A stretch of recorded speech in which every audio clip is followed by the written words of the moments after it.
Still in Edinburgh. We went to the whiskey tour this afternoon. We found out a lot about whiskeys, and had a look who we found on the street here. Completely unexpected and unrehearsed. Dr. Crafton. Where did you come from? Walgreens have an exchange program? We went to the whiskey tour and we found out all about whiskeys, 4 regions, and we each had a sample. I got to walk away from these people. Now we're going on the walking tour of the Ghosts of Edinburgh. I believe the tour is called The Doomed, Dead, and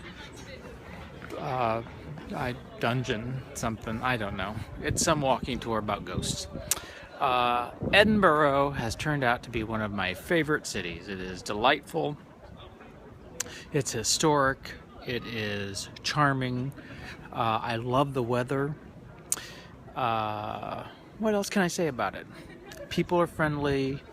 It's a lot of art and history and culture and diversity.